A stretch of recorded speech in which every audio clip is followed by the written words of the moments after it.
सुख स्वरूप है और प्राण स्वरूप है। दो बातें ये है और दो बातें ये है। जन्म जन्मांतरों के कुकर्मों से पाप कर्म का संचय होता है।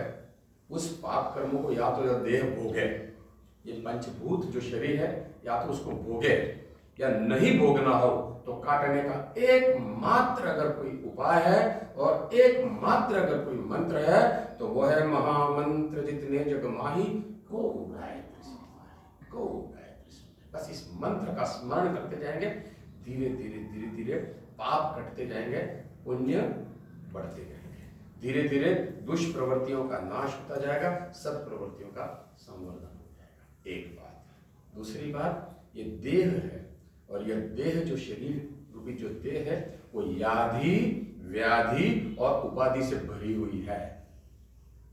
अब उस याधि व्याधि और उपाधि को मिटाने के लिए, मारने के लिए भगवान श्री कृष्ण चंद्र कहते हैं, योगेश्वर कहते हैं कि मौत बुढ़ापा आपदा, ये तीन वस्तु हैं।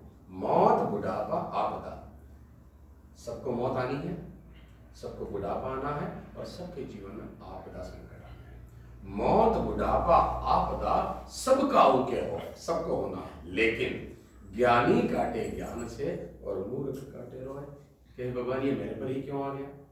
ये भगवान 50 साल की उम्र में मेरे ही बाल सफेद हो गए, 60 साल की उम्र में मेरे ही कमर घुटना दर्द हो गया। अरे भाई बुढ़ापा आया है, वो आना है। ये भगवान मेरे ही घर में अचानक ऑल ऑफ सडन ऐसी कैजुअलिटी हो गई, ऐसी मौत हो गई। ये भगवान इतना दुख का पहाड़ मेरे पर ही क्यों? होना है, सबके साथ हुआ है, किसके साथ नहीं हुआ? किस महापुरुष के साथ नहीं हुआ? किस अवतारी सत्ता के साथ नहीं हुआ?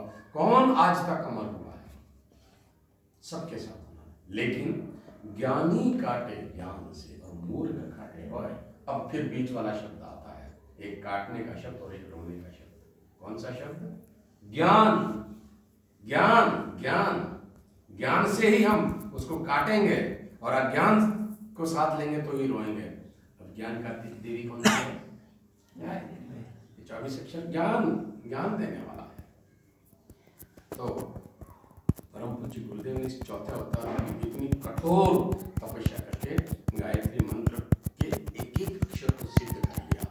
ह्रीम को सिद्ध कर दिया, श्रीम को सिद्ध कर दिया, क्लीम को सिद्ध कर दिया, सरस्वती लक्ष्मी काली को सिद्ध कर दिया, ह्रीम श्रीम क्लीम मेधा प्रभा जीवन ज्योति प्रचंड, शांति क्रांति जागृति रचना शक्ति अखंड।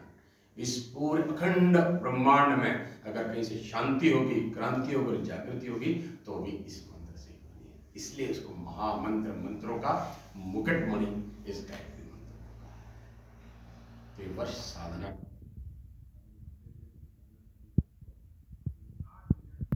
रहेंगे और 31 मिनट का पुण्य हमको अर्जित होगा। करने का बेटा 1 minute, 1 minute is sufficient for you. 1 minute पर्याप्त है तुम्हारे पुण्य के अर्जन में। अब हम जब 31 मिनट करेंगे तो हम मानव से महामानव, नर से नारायण और पुरुष से पुरुषोत्तम और सच्चे अर्थों में हम सृजन सैनिक और गुरुदेव से प्रज्ञापूर्ति मानव जीवन में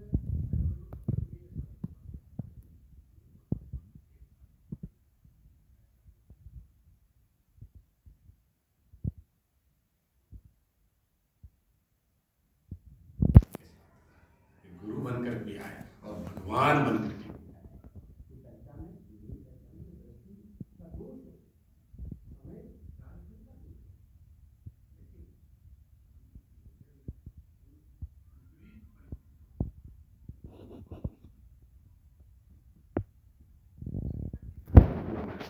इस बात की घोषणा कर रही थी युग निर्माण किया, युग निर्माण।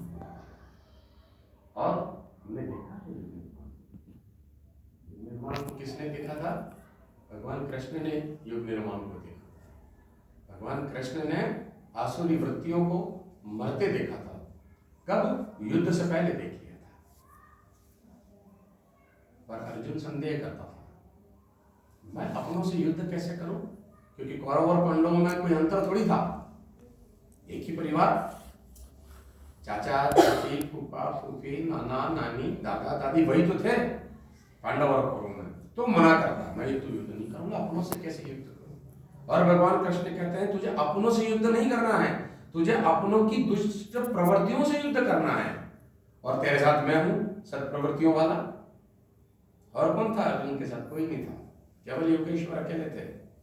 और अर्जुन के पास न अस्त्र था न शस्त्र था, और न सैनिकों की कोई बहुत बड़ी फौज थी, और उनके पास तो बहुत था। कृष्ण के कहने पर भी अर्जुन नहीं मानता। कृष्ण की 700 श्लोकों की गीता लिखना और उसको उपदेश देना, फिर भी अर्जुन नहीं मानता। तब कृष्ण भगवान अपना विराट स्वरूप मुंह खोल करके दिखाते। भागवत जी की कथा में सुना होगा, पढ़ा होगा। और जब विराट स्वरूप में अर्जुन देखता है कि जिनसे युद्ध करने के लिए मैं मना कर रहा हूं वो तो युद्ध हो चुका और मुझे पड़ी हुई लाशें दिख रही है, तब अर्जुन अपना काम लिख लेता है। अच्छा, आपने कहीं भी जय घोष बोलते हैं, अर्जुन भगवान की जय सुना? अर्जुन की चालीसा कहीं बनी? अर्जुन का मंदिर कहीं बना? ये तो रामायण सीरियल में किसी पात्र के रूप में हमने अर्जुन को देखा था। अर्जुन के ऐसा ऐसा राम जी के साथ कौन आए थे? शिष्य जी के साथ शिष्य आए थे।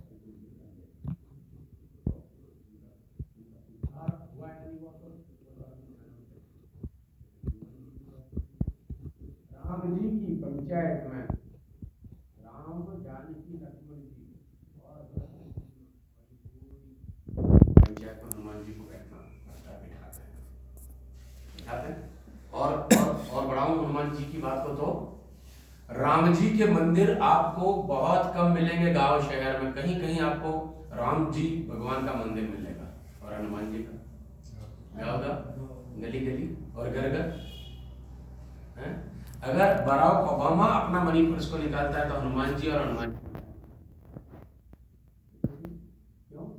क्योंकि राम काज किए बिना दृढ़ संकल्प था। राम जी का काम किया, तो राम जी ने क्या कहा था कि हे मेरे शिष्य हनुमान, मैं रहूंगा, मेरा युद्ध रहेगा, युद्ध आएंगे जाएंगे बदलते रहेंगे, लेकिन चारों युद्ध करता हनुमान चालीसा का एक पंक्ति है, चारों युद्ध करता कोई भी युग आएगा लेकिन प्रताप हनुमान से, इसलिए कईयों के देवता हनुमान, कईयों के इष्ट हनुमान, कईयों के आदर्श हनुमान। परम किसी देवता ने क्या कहा है, बेटा मैं तुम्हें हनुमान से क्या ये निर्माण तो होने वाला पक्का है, हमें दिखता है, अब तुम्हें नहीं दिखता है तो देखने का प्रयास करो साधना से, और नहीं कर पाते हो तो मैंने देखा जो कराओ क्योंकि मैं तुम्हें हनुमान से कम स्तर का नहीं देखना चाहता, और हनुमान को जो श्रेय मिला था वो श्रेय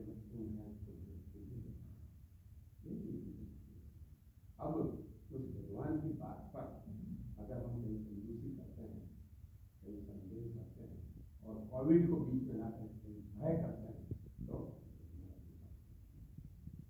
कोविड लॉकडाउन चले कंप्रेस में, कोविड के अनलॉक के साथ दुकान के लिए भी पहले, सब्जी की लिए भी, दूध की लिए भी, दवा की लिए भी, फिर किराना की लगेगा, फिर कपड़े की दुकान की लगेगा, फिर न जाने सेकंड लास्ट समय हमारा धर्म सेकंड सिनेमा मॉल अभी खुला बाकी, लेकिन गाइडलाइन की पालना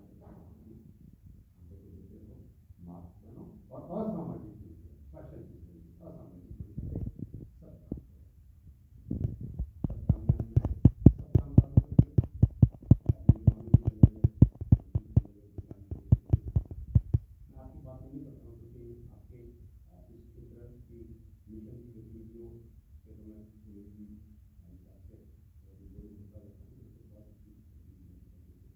मैं पिछले 3-4 दिन से बीमार और मैं ऐसे ही मॉनिटर कर रहा हूँ, तो एक तरह से ठीक नहीं मुझे उसका बैठा देखिए ठीक नहीं है, जबकि हम भय से मुक्त होने वाले मंत्र की फिर भी इतनी स्थिति आ गई, संदेह पूरा विश्व एक तरह से पूरा स्थिर, लेकिन सब कुछ चालू हो गया, हमने भगवान का काम जो बहुत अच्छा काम प्रशंसित देने वाला, पुण्य कमाने वाला, प्रशंसित करने वाला, प्रशंसा प्राप्त करने वाला, जिस काम को करती युग निर्माण होने वाला है, बिना अस्त्र शस्त्र के, बिना लड़ाई के, बिना मारपीट के काम करने वाला, जो भगवान इस माँ गायत्री और इस संस्कृति की और वो पिता जो ब्रह्मा का पिता, इस भारत की संस्कृति की माँ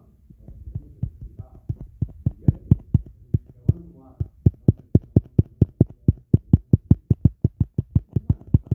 इतना काम अगर कर लिया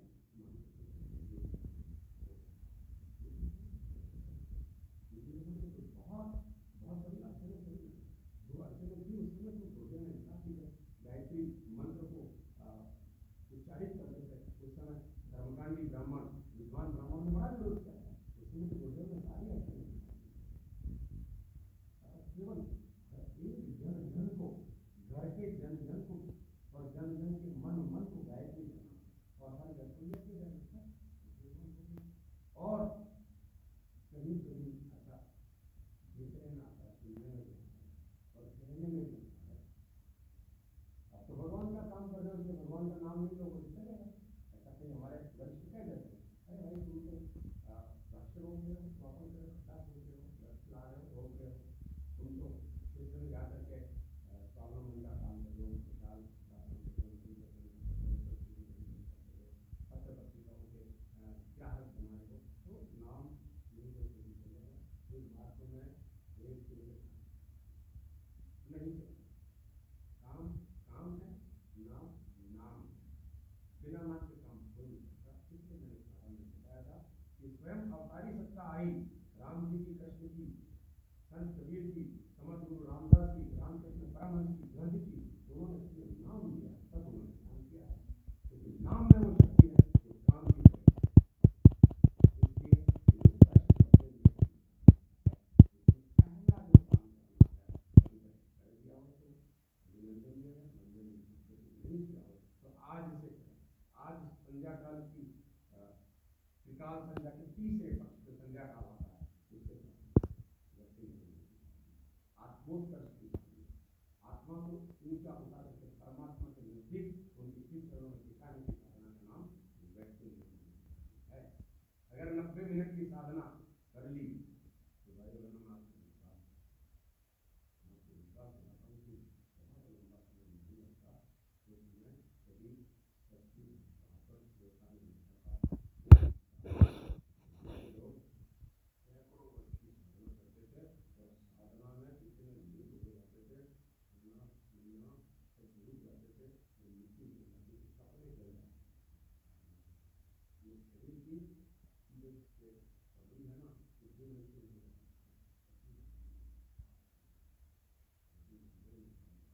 कि अगर निश्चित समय, निश्चित स्थान और निश्चित मात्रा 90 मिनट की साधना 40 दिन तक की अगर लगातार की जाती है तो आपके भीतर भगवान पराशर तो गारंटेड बात है, गारंटेड बात। आप मुझे करके देखें, 41 के दिन बुलाना, मुझे नहीं बुला, मैं दावा करता हूँ और कभी अहम बड़े की बात नहीं, मैं अनुभव भगवान सोया हुआ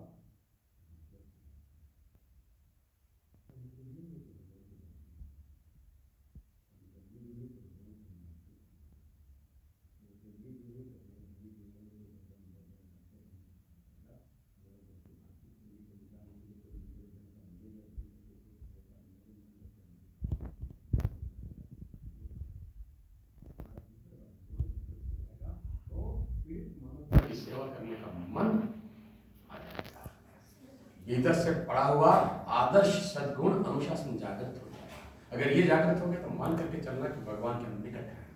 क्योंकि गुरुदेव ने एक परिभाषा और दी है भगवान की कि भगवान सद्गुणों का, आदर्शों का, नियमों का, अनुशासनों का समुच्चय है। जहां ये सब चीज मिल जाती है वो भगवान है। और क्या कहा गुरुदेव ने, भगवान होते हुए भी हम भगवान नहीं हैं, हम भगवान नहीं हैं, लेकिन हमने भगवान का देखो गुरुदेव दो बातें एक साथ साइमल्टेनियसली करते थे, किस बात को समझे, किसको ना समझे, किसको माने, किसको ना माने। गुरुदेव कहते थे कि बेटा हम भगवान नहीं हैं, जोर से बोलते थे, लेकिन हमने भगवान का काम किया है। फिर धीरे से बोलते थे और भगवान का काम करने वाला भगवान से कम नहीं होता है बेटा, इसलिए हम भगवान है। ये कहा गुरुदेव ने कि भगवान का काम करने वाला भगवान से कम नहीं होता, पर हम भगवान नहीं है। तो हम उल्टे को उल्टा देंगे वापस, दुर्बुद्धि को एक पलटी और मार देंगे और सद्बुद्धि दे देंगे, तो उल्टे को उल्टा करने से वो सीधा हो जाएगा। ये गायत्री मंत्र उलट फेर करके सीधा करने वाला मंत्र है। तो 90 मिनट की साधना से अगर आप नहीं जुड़े हैं तो भाई बहनों जुड़ जाना। 2 कालखंड में कर लेना, 2 कालखंड एक साथ इकट्ठा एक स्थान पर बैठ करके। 90 मिनट की आदत नहीं है तो कोई बात नहीं, आप 1 घंटा सुबह कर लेना और आधा घंटा शाम को कर लेना। और समय नहीं मिलता हो तो 6 घंटे से ज़्यादा निंद्रा निकालते उसमें से ही कटौती कर देना। समय तो 24 घंटे का सबके पास है, सबके पास है। लेकिन अगर हम 11 बजे तक संचार से जुड़े रहते हों, 11 बजे तक का जागरण हमारा संचार से जुड़ा हुआ उंगलियां चलाते हों, तो लास्ट 10 बजे सो जाना, 10 बजे सो जाना। तत्वबोध की साधना करके उस परमात्मा को धन्यवाद दे करके उस परमात्मा की गोदी में 10 बजे चले जाना। 11, 12, 1, 2, 3, 4 ये 6 घंटा पर्याप्त होता है सोने के लिए। उससे ज़्यादा कौन सोता है? अस्पताल में पड़ा मरीज सोता है 6 घंटे से ज़्यादा। 4 बजे उठ गए, 45 मिनट मैक्सिमम हमारा नित्य कर्म करने का लगा। 4:45 बजे हम आसन पे बैठ गए और 6:15 बजे तक हमारा जप हो गया 1.5 घंटे का। और जब प्रारंभ करने से पहले मैंने जो भी 5 मिनट आपको ओम का नाद कराया, अच्छा लगा ना? ये चंचल मन, ये मन चंचल है और मीराबाई ने इस मन को बेईमान कहा। मन बेईमान है, बहुत खोटा है, न जाने कहाँ से कहाँ इधर से उधर भागता रहता। अभी भी आपका हमारा होगा, अरे मुझे जाना है पंडित जी को खत्म करेंगे, मुझे वहाँ जाना। ये मन बड़ा चंचल है और तन को खराब करता है। ये मन तन को भी खराब। सुनील जी और हम दोनों बाहर बैठ करके तन मन की ही चर्चा करते हैं, दोनों की है। तो 5 मिनट ओम का नाम है, हमारा षटकर्म कर ले और 90 मिनट आंख बंद करके बैठ जाए। जरूरी नहीं है आपको पीली धोती पहनना, जीन्स का पैंट अच्छा तो बरमोडा हो तो भी, जीन्स का पैंट हो तो भी, पजामा हो तो भी, नहा धो करके पूर्वाभिमुख बैठ जाए। और माला लेने की भी जरूरत नहीं, अगर आपको आदत नहीं हो 90 मिनट का मोबाइल में अलार्म लगा दो और जैसे ही 90 मिनट पूरे होंगे अलार्म बजेगा, आंख बंद रखो, अलार्म को बंद कर दो। अलार्म को बंद करने के बाद सबके मोबाइल में 5 मिनट बाद फिर वो उठाता है, 5 मिनट बाद फिर उठाता है, 5 मिनट बाद फिर उठाता है, 3 बार उठाता है। और सिस्टम कर दो तो 5-5 मिनट 6 बार उठाता है। सबके मोबाइल में ऑटोमेटिकली इनबिल्ट ये ऐप डली हुई है, ठीक है। आपने बंद कर दिया, 5 मिनट तक आप ओम का नाम करो और गहरा और धीमा धीमा। कोई जल्दबाजी नहीं, आज देखा आपने कुछ जल्दबाजी से मैं खींच करके थोड़ा लंबा चल रहा था, तो थोड़ा विश्राम देना। इस देह को विश्राम और विराम की जरूरत है और विश्राम और विराम के लिए ही राम ने गायत्री दिया आपको, उससे विश्राम और विराम मिलता है।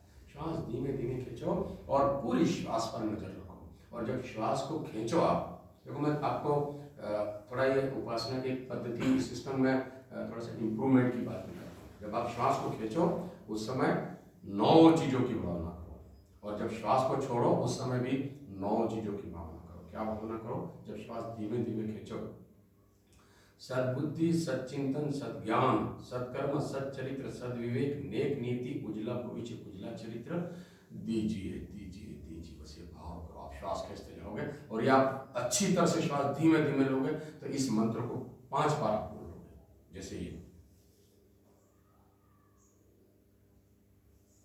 ये 9 चीजों को 5 बार बोलोगे, 45 बार बोल सकते हो अगर आप श्वास पर बिल्कुल आप पैनी नजर रखोगे और ये बोल रहे हो धीमे धीमे धीमे। और जैसे जैसे श्वास आप ऊपर ले रहे हो वैसे वैसे आप अपने स्थान से ऐसे ऐसे बोल रहे हो, ऐसे ऐसे आप ऊंचे जा रहे हो, आपके फेफड़े खुल रहे हैं। और जब श्वास छोड़ो तो उस पर पैनी नजर रखते हुए आप बोलो क्या? कामना, वासना, छल, कपट, मोह, दम, दुर्भाव, राग, ईर्ष्या, मोह, अहंकार हरिये हरिये हरिये। एक तो दीजिए की प्रार्थना करो, एक तो दीजिए और एक लीजिए। लीजिए, हमारे गुरुदेव ने अपने जीवन भर ऐसे करके लिया है। दे दो बेटा, तुम्हारी दुष्प्रवृत्तियां को दे दो। और पूर्णावती में हम क्या कहते हैं? देव दक्षिणा पूर्णावती में क्या कहते हैं? ये ज्योति है, डाल दो। तुम्हारा व्यसन हो तो डाल दो, जो भी उठा दो तो एक हरिये हरिये हरिये, ये अगर आप सतत करोगे ना तो मैं गारंटेड आपको कहता हूँ कि कभी भी आपके भीतर ऐसी कामना वासना छल कपट मोह दम दुर्भाव राग ईर्ष्या मोह अहंकार नहीं है, आता रहेगा, वो आएगा, लेकिन धीरे धीरे धीरे धीरे वो कटता चला जाएगा। और वो वृत्तियां सद्बुद्धि सच्चित सच्चित्तन सत्यान सच्चरित्र सद्विवेक नेक नीति उजला भविष्य उजला चरित्र, ये वृत्तियां उभरेंगी, ये वृत्तियां उभरेंगी और वो वृत्तियां गिरेंगी, क्योंकि वो तो है ही गिरने के लिए, वो तो है ही लंगड़ी, पहले से ही वो चीजें लंगड़ी हैं। लेकिन ये जो समर्थ चीजें हैं वो दबी रहती हैं, इसलिए वो लंगड़ा तो प्रयास करता है ना कि कहीं ना कहीं जाकर के मैं अपने जैसा बना दूं, वो लंगड़ा यही प्रयास करता है कि मैं अपने जैसा बना दूं। तो ये भाव है। और जब ये 90 मिनट की साधना के का प्रारंभ 5 ओम के साथ करते हो तो उसका जो उपसंहार, जो आप उसका एंड करोगे वो 5 से नहीं करोगे, उसमें आपको 90 मिनट की साधना की है आपने, तो 90 मिनट की साधना का दशांश 10वां भाग ध्यान है। गुरुदेव ने जप और ध्यान का विधान दिया है, तो कम से कम 9 मिनट का ध्यान होना चाहिए, 9 मिनट का। तो 9 मिनट का ध्यान कैसे करें, तो वो अलार्म बजेगा तो 5 मिनट तो ओ उ और म का नाद कर लें आप, और 5 मिनट भ्रामरी कर लें, छोटे कान को अंगुष्ठ के साथ दबाया और ये खाली क्या रखा और नाक से श्वास लिया धीमे धीमे और जोर से, ये पूरा ये जो ये खोपड़ा है ना, ये पूरा अपना ब्रह्मांड है, ये गले से लगा करके ये पूरा मस्तिष्क है वो अपना ब्रह्मांड है, अपना अपना देह का ब्रह्मांड है। और अपन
दिन घर में करते हैं वो शक्ति चल रही है ना। उससे क्या फायदा होगा? तीर्थ क्षेत्र में पाप कर्म किया जाए या पुण्य कर्म किया जाए, तो अन्य क्षेत्र में जितने अनुपात में पाप और पुण्य होता है उतने अनुपात में पाप और पुण्य का फल मिलता है। लेकिन तीर्थ क्षेत्र में अगर कोई पाप कर्म किया जाता है तो 100 गुना उसका पाप फल बनता है, और तीर्थ क्षेत्र में अगर कोई पुण्य कर्म किया जाता है तो 1000 गुना उसका फल मिलता है, 1000 गुना फल तीर्थ में मिलता है। और हमारे केंद्रों का नाम क्या है? शक्ति पीठ है। शक्ति है और फिर पीठ है। तो इस भूमि पर आने वाला व्यक्ति का पैर रखते ही आंख बंद हो जानी चाहिए, शरीर के बाल खड़े हो जाना चाहिए। अरे यार यहाँ करंट लग रहा है, सुनील जी कोई अंडरग्राउंड वायरिंग तो नहीं की है? ये पूछना चाहिए, क्यों क्या हो गया? कुछ करंट लग रहा है। तो फिर सुनील जी कहेंगे जी भाई साहब यहाँ करंट लगेगा क्योंकि यहाँ साधना का करंट है, साधना की ऊर्जा है। तो बिजली की ऊर्जा है, साधना की ऊर्जा है, वो करंट देती है। हमारा ये देह भी शक्तिपीठ बन जाना चाहिए। हमारे संपर्क में आने वाले को भी करंट लगना चाहिए। हमारे संपर्क में आने वाले की नकारात्मकता दूर होकर के सकारात्मकता में बदल जाना चाहिए। हमारे पास बैठने का उसका मन होना चाहिए, हमको सुनने का उसका मन होना चाहिए। हमारी करनी के आधार पर वो प्रेरित होकर के ऐसी करनी करे, वैसा हमारा देह बन जाना चाहिए। तो व्यक्तिगत साधना, पारिवारिक सामूहिक साधना और शक्तिपीठ की सामूहिक साधना, ये तो हो गया साधना का पक्ष।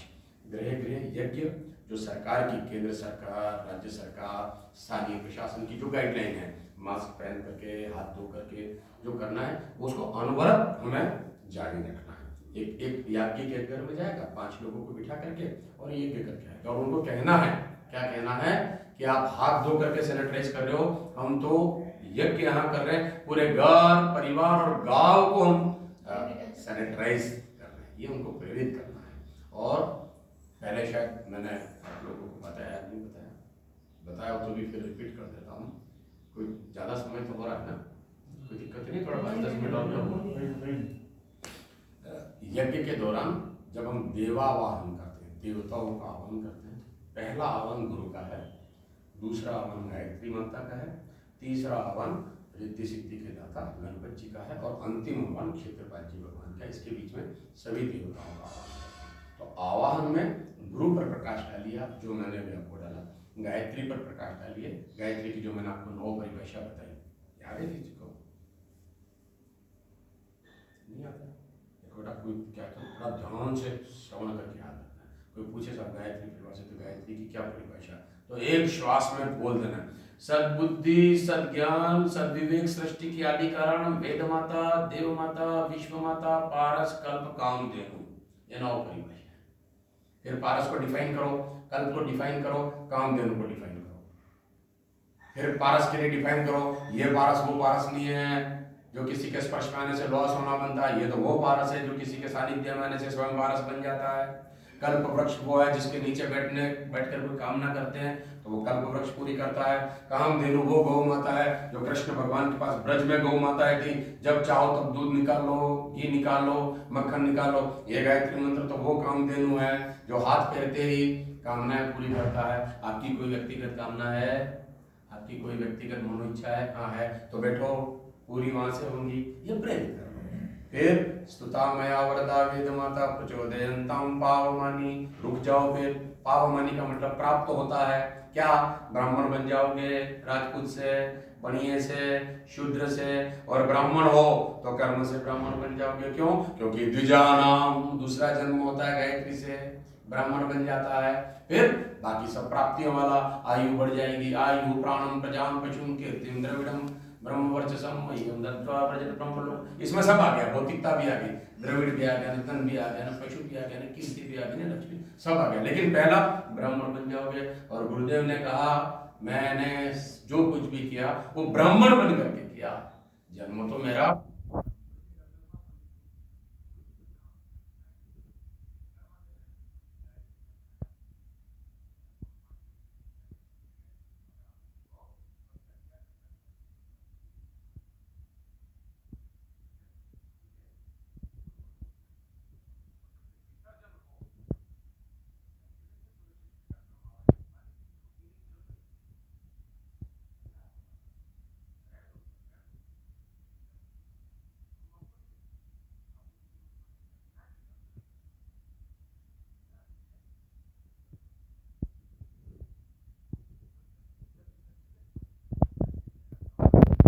उसमें अपन क्या कहते हैं कि हमने आपके घर पर आज देवताओं का आवाहन किया था और आपके घर पर सभी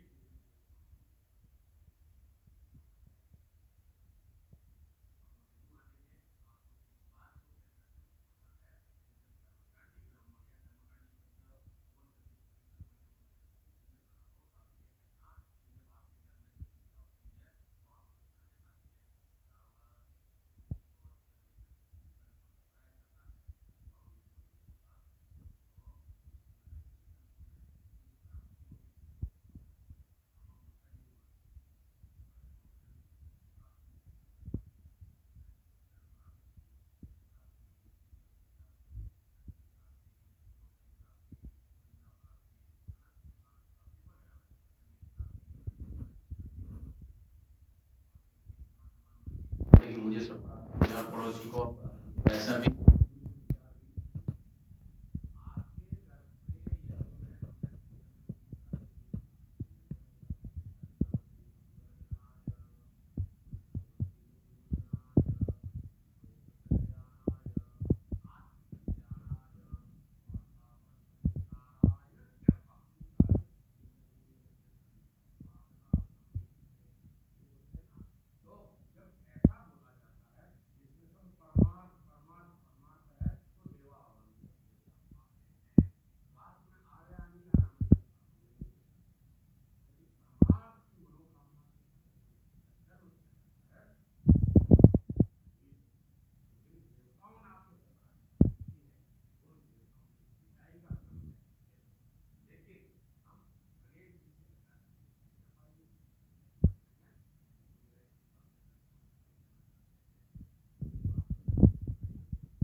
ये बच्चा पहली कक्षा में, हमारे बच्चे का ध्यान रखना, थोड़ा नटखट है, थोड़ा ध्यान रखना। तो कहेंगे हमारी गायत्री माता छोटी माता है, गुरुदेव ने छोटा स्वरूप दिया है और आपके लिए तो जन्म हुआ है गायत्री माता का आपके घर में, तो हमारी गायत्री माता का ध्यान रखना।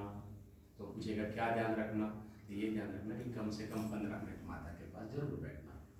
अच्छा लगता है ना माँ बाप को कि जब अपने बच्चे पास बैठते हैं तो माँ बाप को शांति हो जाती है कि हाँ हमारे बच्चे हमारे साथ में बैठे हैं। तो 15 मिनट माता जी के पास जरूर बैठना, उसमें भाव करना। 5 मिनट तुम्हारा निर्माण हो, 5 मिनट तुम्हारे परिवार का निर्माण हो, 5 मिनट तुम्हारे समाज का निर्माण, बस बात बन गई। और जब भोजन बनता है तो भोजन के 5 ग्रास देवताओं को, ऋषियों को, ब्राह्मणों को, नरों को, पितरों को खिला करके खाना, तो वो तृप्त हो जाएंगे और तृप्त व्यक्ति आशीर्वाद देता तो वो फलित हो जाता है। बस ये की प्रक्रिया ऐसे शायद करते होंगे और ना करते हो तो उसको ऐड आप कर लेना, ठीक है। उसके बाद फिर जब आपका देव दक्षिणा का एक पूर्णावती हो, उस समय एक कोई बुराई छुड़वा दो और अच्छाई में ये गायत्री मंत्र ही, अच्छाई में गायत्री मंत्र ही देना, बाकी कोई अच्छाई में नहीं कि मैं पेड़ का रोपण कर दूंगा, कभी ये कर दूंगा, वो कुछ नहीं करना। अच्छाई में गायत्री मंत्र ले लो और बुराई क्या छोड़ दो, तुम जानो तुम्हारी बुराई जाना है। अच्छाई को उद्घोषित कर दो और बुराई को भीतर से छोड़ दो, बस। क्योंकि गायत्री मंत्र का जप कर लिया, फिर क्या करना है क्या नहीं करना वो तो सब भान विवेक वहीं से आ जाएगा। तो ग्रह ग्रह योगी की बात होगी, व्यक्तिगत उत्थान की बात होगी, परिवार उत्थान की बात होगी, शक्तिपीठ उत्थान की बात होगी। अब क्या बात बची? कोई बात नहीं बची। इसलिए नहीं बची कि जब आपने वृक्षारोपण का अभियान चलाया, अभी पत्र पत्रिकाओं के ग्राहकों का, पाठकों के सत्संकल्प उठे हैं, तो ये संगठन खड़ा हो रहा है। तो मूल बात संगठन की है, तो संगठन का विस्तार आपके यहाँ अच्छा हो रहा है और आप अच्छा इस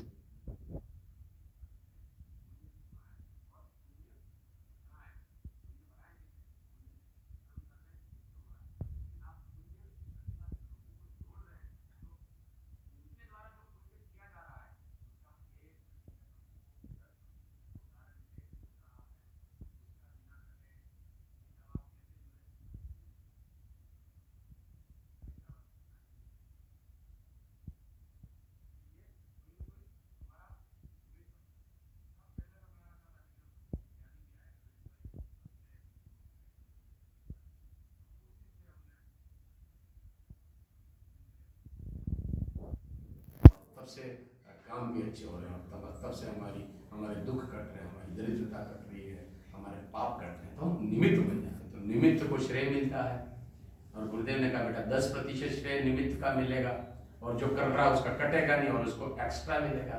और एक्स्ट्रा कहाँ से मिलता है? गुरुदेव ने किए कठोर तपस्या, वो जो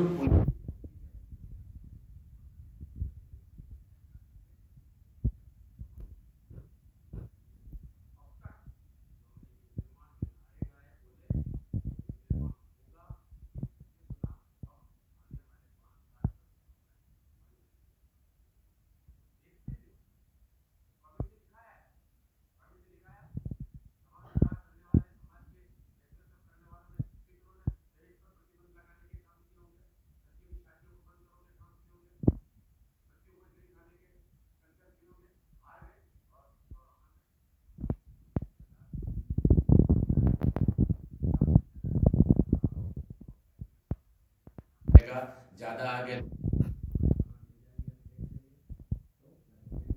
मान लो, प्रेम से मान लेते, अब नहीं मान लो भय से मानो, दो ही है, या तो प्रेम या भय। तो ये एक तरह से ये संकेत नजर आ रहे हैं। जब बाबा रामदेव ने योग का पहला प्रारंभ किया, उस समय उनके मुंह से पहले निकला था जो मैं उस स्थान का और उन शब्दों का साक्षी हूँ। मेरा बेटा सेरेब्रल पाल्सी की डिजीज से बीमार है, तो मैं हरिद्वार गया था माता जी के दर्शन करने, और फिर बाबा रामदेव भी कुछ देते हैं, तो उस समय बालकृष्ण जी और दोनों पास ही बैठे थे, तो उनसे दवा लिखवा करके लाया, और दूसरे दिन ही भल्ला कॉलेज मैदान, भल्ला कॉलेज ही शायद हरिद्वार, वहाँ पर उनका कैंप लगा था। तो उन्होंने शुरुआत की थी कि ये जो मैं महर्षि पतंजलि का योग सूत्र जो लाया हूँ, वो शांति कुंज हरिद्वार आचार्य पंडित श्री राम शर्मा आचार्य जी के सागर से एक लोटा भर के लाया हूँ। एक लोटा शब्द बोला था, और इस एक लोटे के जल ने पूरे विश्व में योग की क्रांति कर दी, और बाबा बाबा बाबा हो गया। तो हम तो उस समुद्र के अंग अवयव हैं, उस समुद्र के संगी सहचर हैं, और महंगे महंगे हैं हम अंग अवयव भी वेस्ट वाले अंग अवयव नहीं है, बड़ी कॉस्टली हम अंग अवयव हैं। कोई किसी का दिमाग है, आंख है, कोई श्रवण है, कोई हाथ है, कोई पाँव है, कोई शरीर है, हम कॉस्टली अंग अवयव हैं गुरुदेव के। कौन कॉस्टली? ये युवा पीढ़ी। गुरुदेव ने कहा युवा पीढ़ी में से जुड़ जाएगी तो ये वायु की गति से काम करेगी। युवा का उल्टा वायु होता है, जब युवा जुड़ जाता है किसी क्रांति को लेकर के, तो वो वायु की गति से काम करता है, और वो हनुमान की श्रेणी में आता है। बस इतना कहकर मैं अपनी बात को यहीं विराम देता हूँ।